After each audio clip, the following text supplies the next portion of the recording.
everyone, welcome to another video for SimonsSaysStamp.com. Today I'm starting out my card with some dies. I'm cutting out the Christmas trees dies. These are from Simon Says Stamp. I'm just using some Neenah Solar White cardstock because I'm going to be stamping on these later. After I cut out the 3 Christmas tree shapes, I decided to cut out the 2 banner shapes from the Small Folded Banners die set. This is also another die set from Simon Says Stamp. The stamp set I'm using is the Oh Christmas Tree stamp set, and I'm going to be adding some color to these die cut trees. I'm using 2 colors of Hero Arts Shadow Ink in green.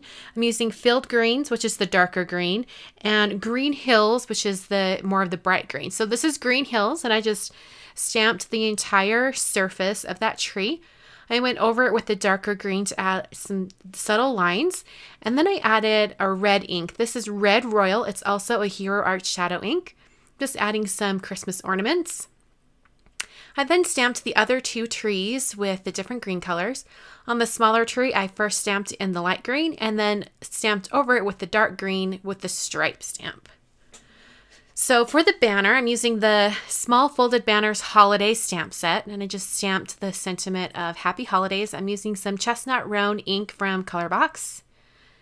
And then I started on assembling the card. I started with the card base. This is Neenah Desert Storm Environmental Cardstock.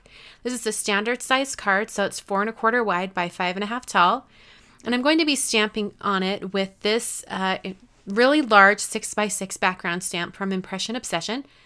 And it's the gradation stamp. It's a really fun stamp, and I especially like their background stamps because they are so large. So you could actually have the card turn the other direction if you wanted to. So I'm just putting that straight down onto the stamp, and then I'm using some scratch paper so that I can run my hand over it and get a really good impression. So when you're done, you have a really fun gradation stamp with all these little dots.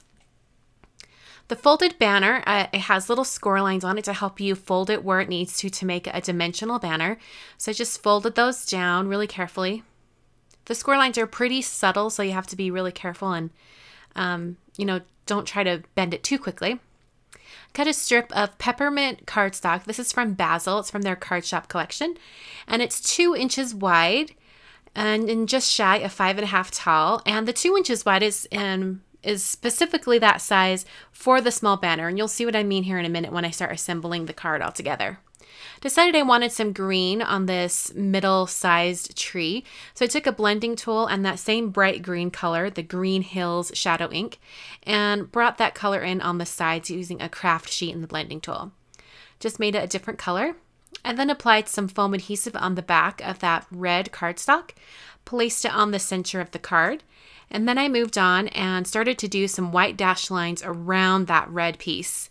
It just needed a little bit of detail, and I thought it would make the edge stand out.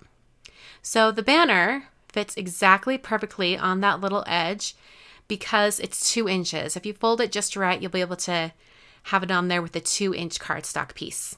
So I used some liquid glue on the 2 bottom parts of the banner, and that's because I wanted to be able to kind of move it around a little bit before I stuck it down. And with liquid glues, you'll have a little bit of time before it's super tacky. I put 2 layers of foam adhesive under the banner so it had a little bit of height underneath the words. And then I started to put the trees on. I started with the middle tree, put some regular adhesive on the back, and put it straight onto the red piece. I then put foam adhesive on the other 2 trees, just put it on this one side of the large tree and put that over top the mid-sized tree. And then I put a little bit of foam adhesive on the small tree as well. I wanted to make sure that it overlapped on that side, so it kind of evened them out. Rounded all 4 corners of the card. Started rounding just 2, but then I decided I wanted to round all 4. And then I added some Christmas red stickles over the top of the Christmas ornaments on the tree. Really nice glittery addition to this card. So that finishes the card for today. Hope you guys enjoyed, and I will catch you guys next time. Thanks for watching.